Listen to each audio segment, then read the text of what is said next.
Welcome back to the Dare to Dream podcast. This is a podcast all about challenging you to embark on the adventure of your life. My name is Gregory Russell Benedict, I'm Vincent Van Patten. and we are so grateful for you tuning in with us today. Yes. And we're grateful to be back together. It has been probably about a month and a half since we've recorded our last episode together. And I went on quite the Japanese journey since then. So I had three of my best friends visiting from home come visit in Japan, and we went on quite the little adventure. And the kind of the theme for this episode is going to be these kind of serendipitous just experiences that I had on that trip, from taking kind of just, one thing was just a bold decision that I took, which led to other things. And, uh, it all started. I think I'll just take us back to where it all began, Lego. Start So, from so the beginning. that's right. Take it from the top. 3 years ago, we were here and we were on a train sailing above Tokyo Bay. So we're in Tokyo. It was a gray and stormy day. It was beautiful. And at that time, I was just starting to realize that I want to get into writing and actually, take my writing passion seriously, and just even discovering that writing is something that I enjoy doing. And before that, I also really was realizing that travel is like my favorite thing in the world. Um, just experiencing a new place and just feeling the vibe of it, the energy, and kind of feeling the essence of that place. And coming to Japan was like the first just major, decision to get out there in the world and truly see a very unique and special place. So we all came on that trip together, me and it was nine of us in total, which was insane. We're traveling for a month. And there's this guy here. His name is Adrian Bianco, and he's creative director and kind of the founder of this online digital magazine. But he also is just the creative director of different brands, and he's German and lives here in Tokyo. And we've been following his ramen food guide Oh, yeah. in Japan from Kyoto to Tokyo. And pretty much this guy is kind of a legend of subculture Japan. That's like what his magazine is about. And so ramen and just music and culture. And I had never really written about that kind of stuff, but it was definitely something I was interested in. And at that time, I don't know if you remember, but we were on that train and I was like, buddy, I think I got I want to live here. I think I actually live in Japan. Because it was getting to the point at the end of the trip where I was already starting to feel like it's kind of sad that we'd have to go home, that the trip was ending. And I'm like, what if I just reach out to this guy and just see if, maybe I could move to Japan to work for him. And I did reach out, texted him on or emailed him on the train, just told him the whole story, the spiel. And he didn't have any, opportunities at the time, but ever since then, that was the first big step that I took of okay, this is what I truly want, at least what I think I want, travel the world, live in another country, and try to be a writer. And, I didn't exactly know what that would look like at the time. I still still grapple with it on the daily, but it's getting a little clearer every day. And so the theme of this kind of story is just how, in ways you can't really expect, the stars are somewhat aligning. And I think it really does come from taking bold risks, really just going towards, where your heart tells you to go. And often that is a very, not misleading, but it's not a straightforward path. It doesn't tell you exactly what to do. This is what you should quit your job because this is what you want to do. It's very blurry a lot of the time. That's why we started this podcast. It's pretty much what I always am writing about. It's hard to know exactly what your heart is telling you to do, but I think, and like what you said on the last episode and just in your year wrap up, it's how do you feel all the time? Is it, Mm. if you're feeling, maybe you could speak on that. If you're feeling, I want you to speak about that a little bit. Yeah. Yeah. It was something along the lines of how you're feeling is indicative of if you're moving in the right direction. So if you're Mm, feeling good, and healthy and you have energy and you're happy and excited, you don't need to sweat all the small things. You don't need to ask yourself on a daily basis, like, am I doing enough? Is everything okay? Because the way I thought through that is, if you're feeling good, there's so many things under the surface, so many little boxes that need to be checked in order for you to feel good. If you're feeling good, like, take the pressure off. You're doing great. And it means you're moving in the right direction. There's hope. You're progressing towards some sort of goal, or at least you're living the story. You're doing something that's exciting you. Wow, that is awesome. I didn't even yeah, that it's because that's what it is. It's like underneath the surface, there's these things that aren't clearly defined, and but they are really what make us feel the way we do. I think it is kind of this emergence of love that I am hopefully moving towards. And I think when there's a decision to be made, like chasing love or fear, or not chasing, choosing love or fear, or just like, love or negativity. Like for some reason, I've found myself recently just the negative thoughts, coming back to work and everything, like after this big trip of, this is not what I want to be doing. And the negative thoughts just re-emerging and catching myself and being like, no, like, don't let those negative thoughts just like have their way with you. Cause like it's sometimes just early in the morning, like first thing in the morning, when they just overpower you, and just cutting them off where they pulling the weeds out before they grow too big, and just, overpowering them with, no, I'm fine. I'm doing the right thing.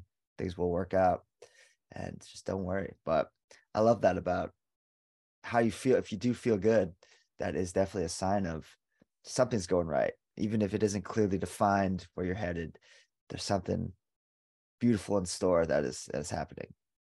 Yes, I have three things I want to say to that. Make it The, four. the first, oh, challenge accepted. The first is the negative thoughts thing just brought up for me something I learned a long time ago.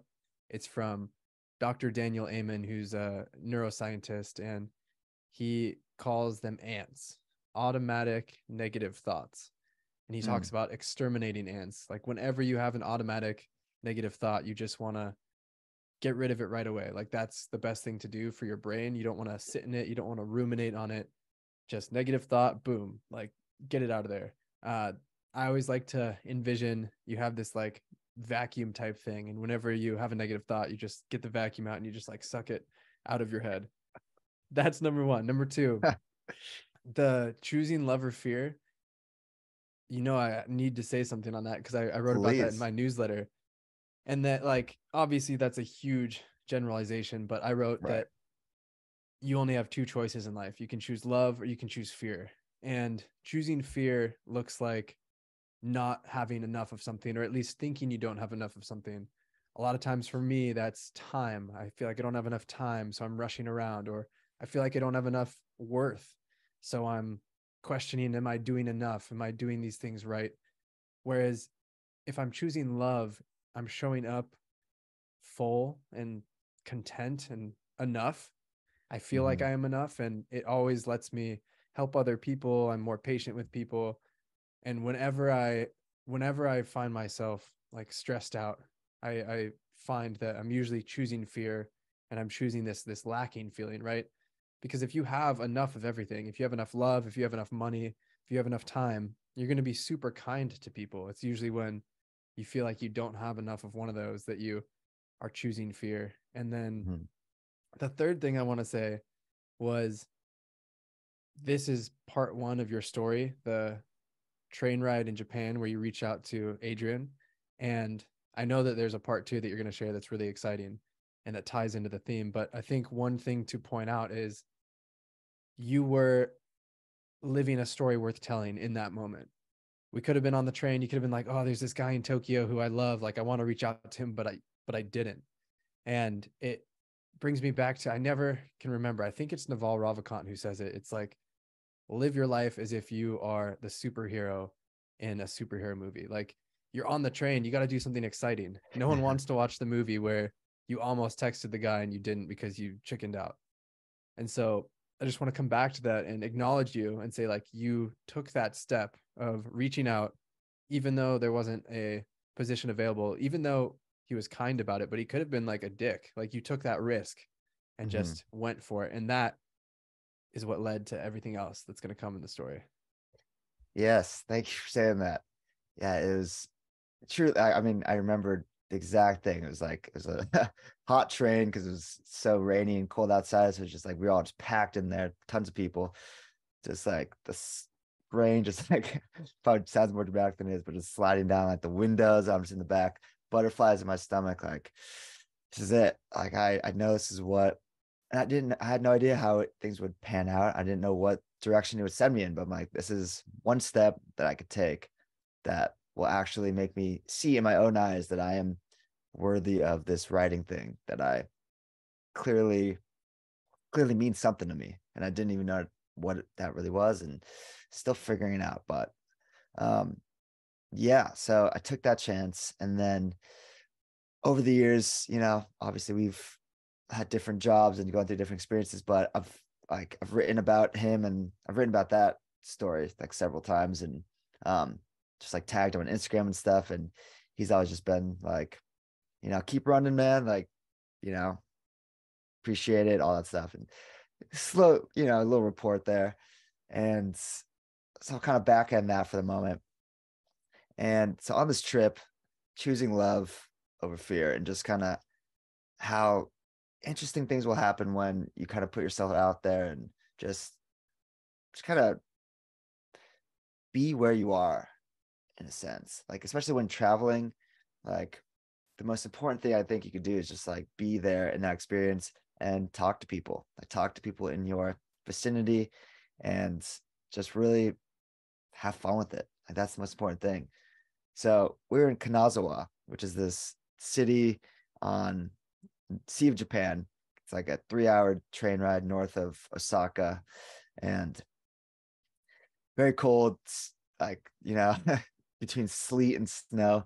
Classic place where people are asking, like, why did you come at this time? Which is our favorite question when traveling. This means you're in the right place. That's your favorite kind of weather, the in between sleet and snow and rain. You're the only person I know who thrives in the wet and the cold. It's the best. Yep, I love it. And yeah, it's like being in places where it's like you're questioned why you're there.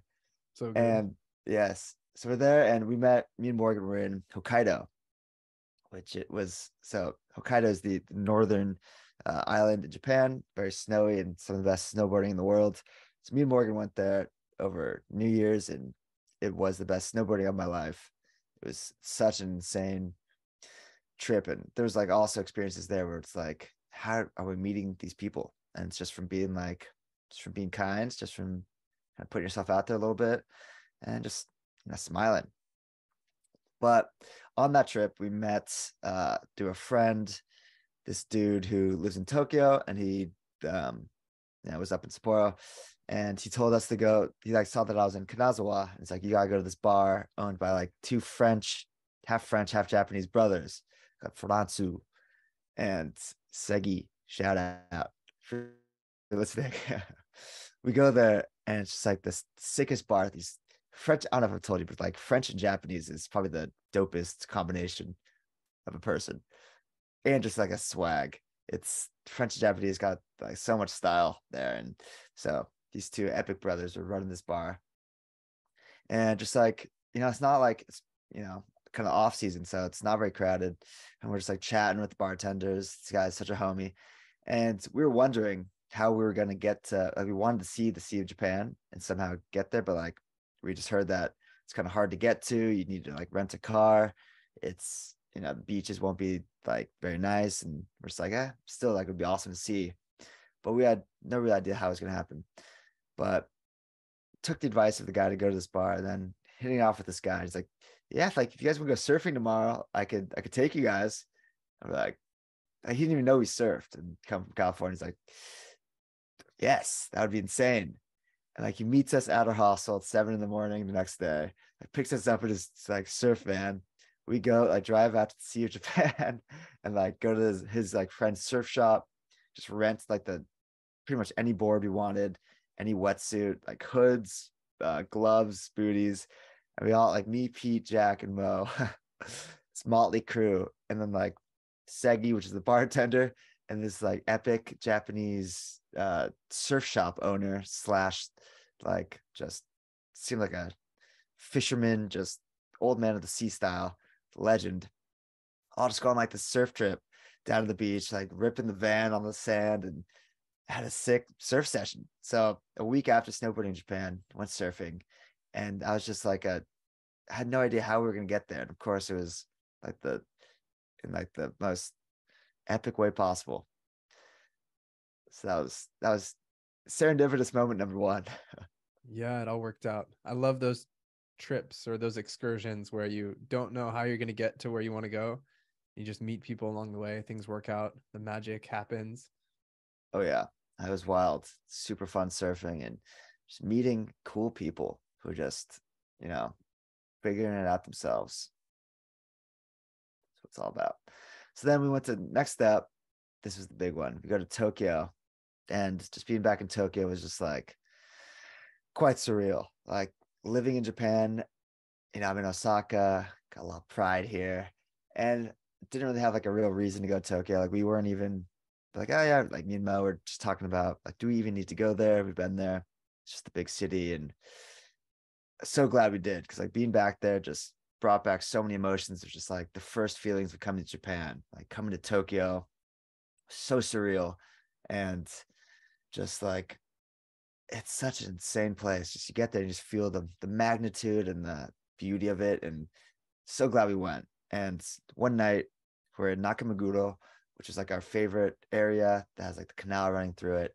And at the sushi spot, it's pretty legendary spot. It's like not like expensive or anything. It's just like very local, like really cool people there. Like all the seats are just like one big room, and like all the tables are on the floor, tatami mats. We're the only gaijin there. And there's this dude comes in and he's wearing a Sabukaru shirt, which is Adrian Bianco's like online magazine. So like a long sleeve, like it's like very niche. Like you would not know what it was if I was like trying to figure out if that was actually it. And then he went to the bathroom and I confirmed. I'm like, yep, he's wearing it. It's That's him. showtime. That's him. Target acquired. It wasn't Adrian, but it was like he was wearing the shirt and he's just at this table with like just this pretty intimidating but like badass table of like people that clearly were just Tokyo legends. Like, wow, I guess I have to say something. Like this is it. And pretty nervous. Like the whole dinner, I was kind of just wait until we were leaving to say something. Building up the courage. And as we leave, I'm like, okay, I'm doing it. Go up there, just like, excuse me, like sorry to interrupt, but no, it's like you're wearing a Sabukaru shirt, and I'm a big fan of Adrian. Like he was honestly big reason why I moved to Japan. Like I'm a writer myself, and kind of told them the story. And they were just like taken aback by the fact that I knew Sabukaru and then that I actually came over and said something. And it was just this moment of like, I walked out of there like shaking a little bit, like, wow, the guy was like, he's in the fashion industry. He's like, yeah, I'll see Adrian tomorrow. Like I'll put in a good word. I don't know if he actually said anything but got his Instagram. And it was just one of those moments of like going to our favorite sushi spot from the last time we were here and taking a risk of like actually speaking up and just, could have gone different ways. It could have been like they were very nice, and could have not been. They could have kind of been taken aback that I interrupted them, or could have done many different things, but very nice and like just helpful. And it was just an inspiring moment of, regardless of how things worked out, like it was for me to do that. Like that was kind of my moment to step up and actually just show some admiration. And it showed me that I was in the right place at the right time for a reason. And things get weirder, so I'll stop for there for the moment. I just want to say you showed up. You did it. You accepted the challenge. You could have easily walked out of there not saying anything, beating yourself up about it for the next 10 years. My life is ruined. But you did it. Yes. You did it, but exactly. I think that was choosing love over fear. yeah. Like the love was just, it wasn't to like get a job or anything. Like I wanted to just like tell him that I'm a big fan of like the magazine, and cool shirt. And that was Adrian's big inspiration, like the reason I came here, and can't believe I'm actually living here now. Like that was pretty much the essence of the spiel. And they like really appreciated it. And my mom always says Oh boy. like people love just being like recognized and just shown that, they're doing something that somebody else appreciates. So if you get the chance, tell somebody that, even though it's like scary. And also celebrities all like, have the impression of they don't like to be approached and stuff. Just, be reasonable about it and show some love. I think people do appreciate that for sure. Yeah, and because we're celebrities, obviously, Yeah, of we've course. had experiences where people will reach out to us. I mean, just yesterday, I met with this woman. Shout out Brittany, if you're listening to this. I met with her, and how I met her, how I got her contact information was a random phone number sent me. Actually, it might have been through Instagram. Like someone sent me this video message that wasn't meant for me. It was meant for Vinny, and Not the first step. couldn't get a hold of you because you had a Japanese number. And she's like, hey, like this video is also kind of for you, Greg, but for Vinny as well, because I met Vinny in Portugal. And so, anyways, I shared this video with Vinny, and it was super inspiring. It was her pretty much just reaching out, being like, hey, I met Vinny. I listened to the podcast. Like, I love what you guys are doing. And I ended up having a call with her yesterday, and she's amazing. But why I'm sharing this is, even though we're like, it's such a low scale at the beginning of our journey, it is so amazing when people reach out and say like, hey, I appreciate what you're doing. Like, I see you. I, Mhm. I, it's so amazing. 100%. Yeah, just acknowledgement that you're making the world a little bit better place in Yeah. some strange little way. Okay. So what happened next? Yes, so The I was suspense is fired up building. about that. Yeah. The next night, we were at the hostel and we meet these two Australian dudes, just like funny lads. And, you know, grabbing a couple of drinks with them beforehand. And then we go out to go to dinner and we go to Golden Guy, like me. So we split up with the Australians at the hostel. Like we didn't go out with them, but just me, Jack, Peter, and Mo. Go to Golden Guy, which is like the classic, you know, little tiny bars with like 3 or 4 seats, and they're all piled on each other, and famous spot. And there's like, I don't know, probably like 50 of them, just like all in this very enclosed little section. We randomly just like walk past the window, just see the two Australian dudes in the window. And we were hanging with them for a while, so we're homies. And like, hey, it's Tom and Casey. And like, should we say something? It's like, yeah, let's say what up. And like, just like go in there and say hi. Well, we just like, tap from the window. And they're just like so fired up to see us. They call us inside. We go in and it's like there's no seats whatsoever, but they're with this group of Swedes, a group of Swedish students. And we just like all start hanging out for a while. One of the girls is like studying Japanese, and just like very obviously fluent. And after like a couple hours being there, we're like, oh, we should go to this like small little club nearby. Not really a club, but like bar, club, music vibe. And we had no idea, what it was or even where we were going, but we all tag along. We go there and we're waiting in line, about to go in. And lo and behold, who pops his head like out of the window? But Adrian Bianco himself. And he's like, you guys, get in here right now. Like, fill up the dance floor. Like, oh my, me and Morgan just look at each other because it was kind of like for both of us, this whole path of like, finding out about his ramen map from like back in the day. And then slowly, like I just kind of found my way into the Sabukaru space, which is the magazine, and started reading his articles and stuff.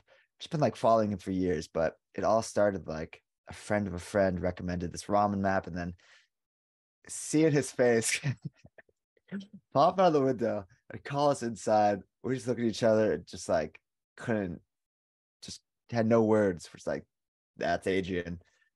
All right, we go in there and it's like him and his German cohort. And pretty much, I think like one of his friends was like DJing, and he's just like the ringleader of this group. It's like not like very crowded, just like very spacious, pretty much the ideal place. Like spacious, everyone's having a great time, great music. Not like a Tokyo crazy, discotheque that you might be imagining, but like just cool, small spot. And we just partied with Adrian. And like he was, he was having a great time. I didn't want to like pour out my heart. I was like, okay, just have fun with him. Don't even have to say anything, but just being here in his presence, like knowing that the night before I, took that risk and said something, you just never know. You never know how the universe lined things up in such a way that I had to meet the Australians, to meet the Swedes, to take us to this bar. And there he was. And we partied with him and just like tagged him on Instagram. And he's just like, great meeting you. And I think I'll pull off from the story there, but something that was really powerful that he said, because he's pretty much like the godfather of this like space. And so everyone's like at the music scene, and we're just kind of listening to what he had to say when he was like saying something. We're all huddled around outside, and he's like giving life advice. It's like, like the world is pretty much going down. Like it's not easy right now, and everybody's up in arms, but all we could really do is be like show love and be the best person that you could be in the 5 meters around you. Like if you pretty much choose love over fear, like where you are in that current moment, like you're making the world a better place. And I think that hit home because, as for us, we don't know where our paths are headed. These big, we have these huge questions that we're constantly asking, but that's kind of just looking down on this whole experience. If you just put yourself like, where am I today? Where am I right now? What am I doing? How can I make the world a better place in the 5 meters around me? That's it. And you will find your way doing that. I love that. It's so powerful. And I love that you tied the choosing love over fear back into it. Beautifully done, my friend. Thank you, sir. I think that is the theme here. That is insane that you met someone wearing the shirt the night before, and then the night after you meet the man himself, and you have to meet the Australians to the Swedes to take you to the club to see him. And I Googled it while you were sharing the story. There's 14 million people in Tokyo. 14 million people. And yet you were able to find him.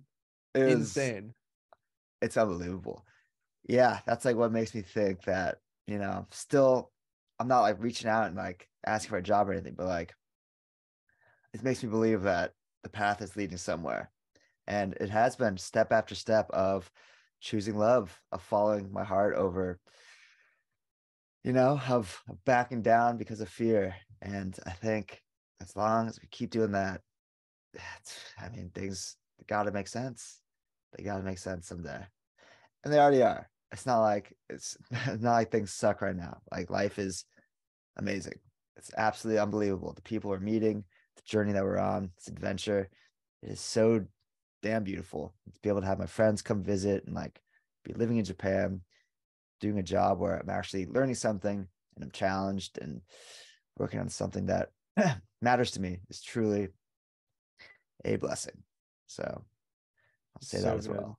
Yeah. One of the things I'm really trying to remind myself of in 2023 is that I'm exactly where I need to be and I'm growing in the right direction. Things are happening how they're supposed to. My morning mantra is everything is unfolding exactly as it's supposed to. My only task today is to enjoy myself while spreading love, inspiration, and kindness. That's beautiful. I love that visual of like spreading kindness and love in the 5 meters around you. That's it. Especially with the age of social media and everything. I'm honestly like taking it pretty seriously to like really inspire people on Instagram. And like, even if that not just like fake fluff, but like last night I was feeling kind of just this wave of emotion flow through me, like coming up from work. It was an interesting day, which I'll explain. But yeah, just feeling like, I'm back in this flow of like working again, and it's a challenge and facing it, but all I could really do is just keep going, keep enjoying it. And I wrote just like, put some words down and post on Instagram, just like this story that, kind of see the faults in ourselves. Like, it's basically the backstory of this is I had like one of the main educators like come and like watch one of my classes, because just it's pretty much like students took a survey at the end of the year, and some were like dissatisfied about certain things. And I had like a talk with the school director. I thought I was doing great. Like, of course, like we're always laughing in the class and stuff. I'm like, oh, like they love me and things are Too going much laughter. swimmingly. Too much laughter, maybe. And I get, you just never know what other people are thinking and going through. And part of me wanted to take it personally. Like I definitely did at first, like, oh man, do I suck at this? Like I'm doing something wrong. Not, I'm gonna get fired and sent, get back on the boat, go home. Shipped But home. Yeah, I hope you like, made the whole thing about your worth as a person. I did, sure Started did. questioning everything. That's the best way to go. Exactly. But I thought about the 4 agreements, and 2 out of the 4 being take nothing personally and do your best. I'm like, I am, for the most part, doing my best. I think I am. There obviously are days when other things are going on, but like today, I will do my best. Like all I could do is be the best I can be right now. So I'm gonna take these next few classes and really give it everything I got. And uh kind of, who cares what happens? Like it's so many other things happening with other people. And, you know, if you do your best and you don't take it personally, that's it. That's That's it. why that's it. Do your best. And it's really not about you. Like, and we had like a great class like yesterday, just like laughing and smiling. So basically I wrote this story of like, I see myself as just my faults. Like took it personally and I was like, oh, this is everything I'm doing wrong. But someone else might see me just like as I am. And I saw it as like making somebody smile as a success for me. And even though there's like these criteria and like things they're supposed to be doing on the surface, especially with like a teaching English job where you're supposed to be hitting certain things and moving through like the workflow, like the whole class was like laughing, having a good time. And like they were just speaking in English. And that's like, you know, maybe I'm a little unorthodox, but I think that's the reason we're there. And even if I wasn't, hitting all the marks and doing a perfect job, it comes back to what you're saying. Underneath the surface, something good is happening if the class is laughing and we're on the same page in some way. So that was the second lesson of like just coming back to that and coming home, feeling these things and wanting to inspire people like through social media, because I'm gonna try to tie it all together here. Please come do it. Land the plane. Land the plane. Inspire people on social media, not with like fake fluff of, pretty much what this is what I'm actually going through too. And a mindset shift of I was feeling down and faulting myself and everything, but just trying to change a mindset of it's choosing love. Like the essence of the story that I wrote was like, success was making somebody else smile. So what I was saying to land the plane even further with Bianco was like in the age of social media and everything, that we could get so kind of disconnected. And obviously we've talked about this a lot before, but if you think about who you are as a person, it doesn't matter who you are, social media, how other people see you. If you can be good where you are, try your best, people around you. It doesn't have to be striking up every conversation with a stranger, but even just a smile, you'll be okay. I think something along those lines. I think that's where we leave it, with the little addition that thank goodness you are inspiring people on social media, so I don't have to, because Yeah, me and Instagram are not getting along. they don't have the best relationship. Taking a break. Seeing other people. Yes. Well, I think that will do it for today. I love the storytelling. Do you have anything else You're giving me the eyes Uh, like you want to say something else. no, that was pretty much it. Yeah, doing the best you could be. Don't worry about the rest. Seriously, Choosing it is. love. I think it really can be that simple. If you do your best and you don't take things personally, it's like, what else can you do? You can worry about all the things you can't control, but that's not going to help. Yeah, seriously. And yeah, I think so much of success and happiness and all those buzzwords are, I think all of so much of that happens in spite of ourselves, not because we're necessarily doing the right things to be successful. It's like we manage to be successful even though we're shooting ourselves in the foot and worrying about all these things and beating ourselves up, all of the bad things. It's true. It's true. Yeah, it's not easy being human, but I think, getting down, boots on the ground, being good to the people around you, and being grateful for the little things. Being grateful for the little things. Like my first day back at work, which is a beautiful sunny day. And I was like, wow, I'm still in Japan. And my friends went home, except Morgan, shout out, because he's still traveling the world.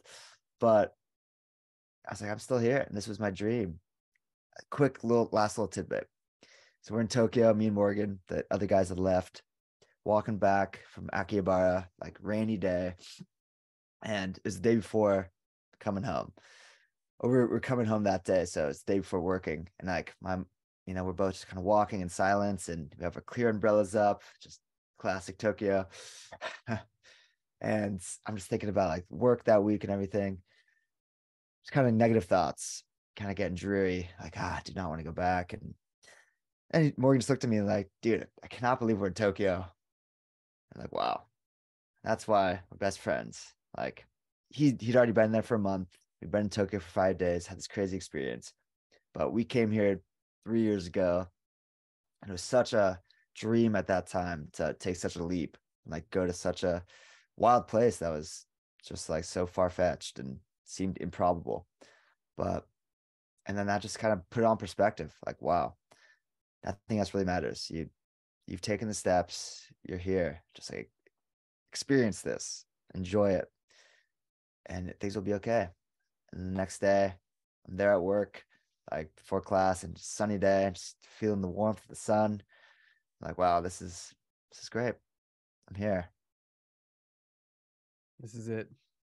This is it, baby. Thank you to everyone for tuning in with us today. As always, we're so grateful and we love you guys so much. We love y'all. Peace.